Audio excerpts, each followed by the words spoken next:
Quanto aos tipos de solos, a gente pode começar com três características que estão presentes nos solos. Primeiro, são solos com alto CTC. Esses solos com alto CTC, como a gente já sabe, têm uma grande capacidade de absorver íons nos seus colóides e uma grande atividade de argila. Essa absorção dos íons é o que ajuda nessa filtragem, como por exemplo a absorção de íons de metais pesados e partículas que são tóxicas para o meio ambiente e tudo mais. Solos com alta porosidade, então a gente precisa de macro e microporos. Micro porque a gente precisa ter essa armazenagem desse conteúdo, e macroporos porque a gente precisa ter um percurso, uma facilidade com que escoa esse conteúdo. E a gente também precisa de solos bem estruturados, principalmente fisicamente, que tenham uma condição de fazer todo esse processo onde a gente vai ter a absorção desses materiais, a gente vai ter a percolação desse material. Aqui abaixo, então, eu trouxe uma comparação entre um organossolo e um latossolo, e aí eu elenquei duas características para a gente dar uma olhada, e em questão sobre a filtração e sobre como esses dois solos podem interferir na qualidade de uma água. No organossolo, a gente sabe que ele tem uma alta CTC e uma alta capacidade de armazenagem. Já no latossolo, a gente tem uma CTC baixa e uma alta percolação. A gente poderia ver que no caso do organossolo, a gente teria uma alta capacidade de absorção desses íons indesejáveis, tóxicos, o que deixaria talvez a água poluída de uma forma que não seja a melhor de se estar no meio ambiente. Só que a gente tem uma alta armazenagem, o que dificulta um pouco a escoagem dessa água. Já no latossolo a gente tem uma baixa CTC, só que a gente tem uma alta percolação. O que seja, essa CTC baixa, ela tem uma menor retenção desses íons, só que aqui a gente tem uma alta infiltração. Aquíferos e lençóis freáticos. O lençol freático é a camada superior das águas subterrâneas que se encontra geralmente em pequena profundidade e é abastecido pelas águas das chuvas ou geleiras, de onde se extrai boa parte da água para consumo e produções humanas. Mais próximo da superfície, os poros são preenchidos parcialmente por água e ar, em uma porção de terreno conhecida como zona de aeração. Na zona de aeração, uma parte da água é absorvida pelas raízes das plantas e outra parte volta à superfície por evaporação. A água que não foi absorvida nem evaporada continua descendo para as camadas mais profundas por ação da gravidade até um momento em que todos os poros são preenchidos, acumulando água nas chamadas zonas saturadas. O lençol freático, portanto, é a zona que limita a zona saturada do subsolo, onde os poros de solos ou da rocha estão totalmente preenchidos por água, possibilitando a formação de aquíferos e rios subterrâneos, ao encontrar uma camada de rocha tão densa que não permite a infiltração da água. Normalmente, os lençóis freáticos são constituídos por águas bastante limpas, visto que são filtradas à medida que adentram os poros e as fissuras do solo. Por isso, o solo tem grande importância para a qualidade da água. Entretanto, por conta da pouca profundidade, especialmente em áreas como o solo mais arenoso, com pouca cobertura vegetal ou chuvas muito intensas, são muito suscetíveis a contaminações causadas por efluentes industriais, descartes inadequados de resíduos sólidos, esgoto sanitário, agrotóxicos, entre outros. O desmatamento e a consequente erosão do solo também são responsáveis pelo aumento da vulnerabilidade dos cursos d'água subterrânea. Nascentes de água. As nascentes são fontes de água que surgem em determinados locais de superfície do solo e são facilmente encontradas no meio rural. Elas correspondem ao local onde se inicia um curso de água, seja ele grande ou pequeno. As nascentes se formam quando o aquífero atinge a superfície e, consequentemente, a água armazenada no subsolo jorra na superfície do solo.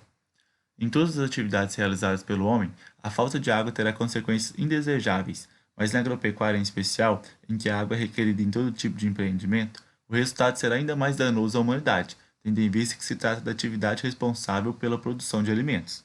A estratégia de preservação das nascentes deve englobar pontos básicos como controle da erosão do solo por meio da estrutura física e barreiras vegetais de contenção, minimização de contaminação química e biológica e evitar ao máximo as perdas de água através da transpiração das plantas.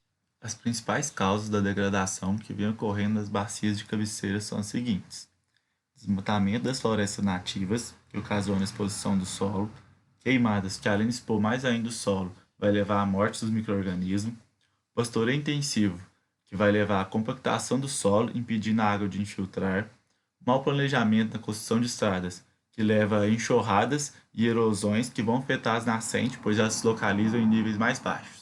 Técnicas vegetativas aplicadas à conservação de nascentes.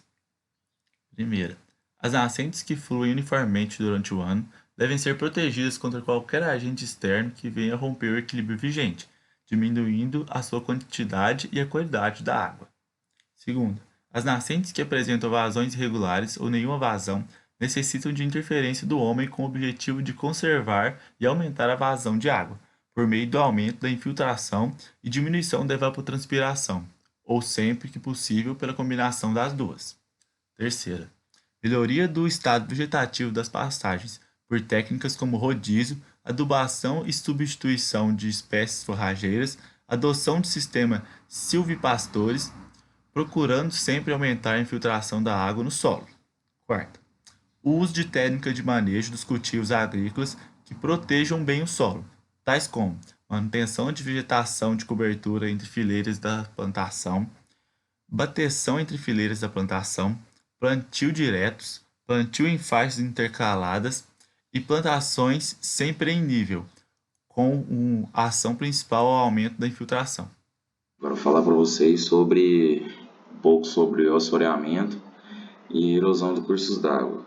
Bom, as duas grandes maiores causas do assoreamento e da erosão nos cursos d'água são causadas principalmente devido ao mau uso do solo em volta deles e a retirada da vegetação nativa, que por consequência acabam por modificar as estruturas físicas, químicas e biológicas do solo, que acabam por alterar o ciclo hidrológico e geoquímico, que são essenciais para a manutenção da qualidade e funcionamento do ecossistema.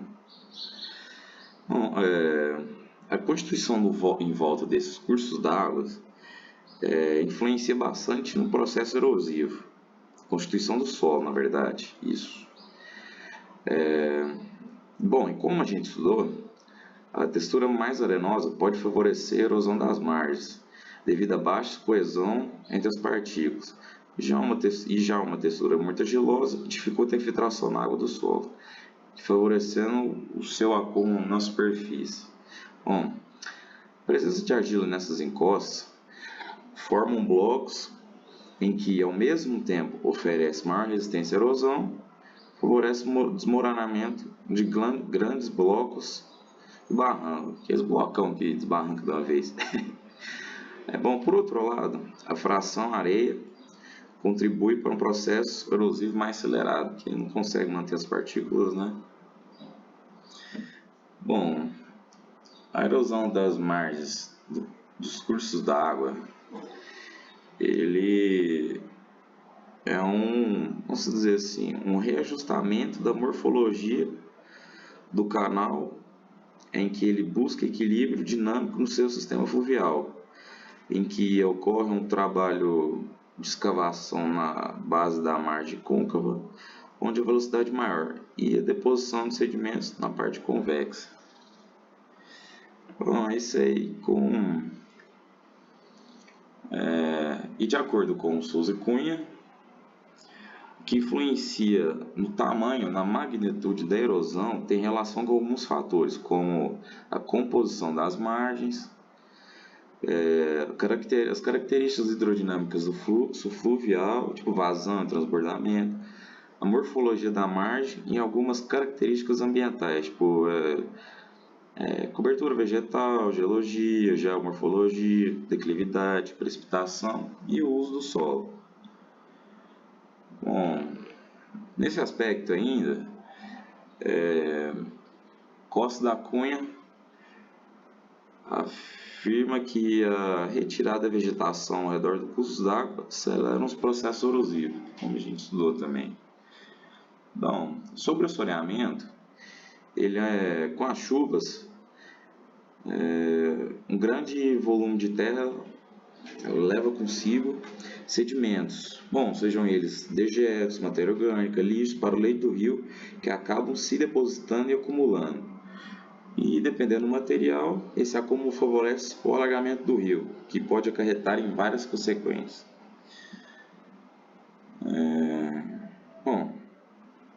Ainda sobre o assoreamento, ele reduz o volume de água, pode tornar a água turva e impossibilitar a entrada de luz, que vai dificultar a fotossíntese e impedir a renovação do oxigênio para as plantas e para os peixes, podendo extinguir, dependendo do nível, a fonte de vida daquele ambiente ali.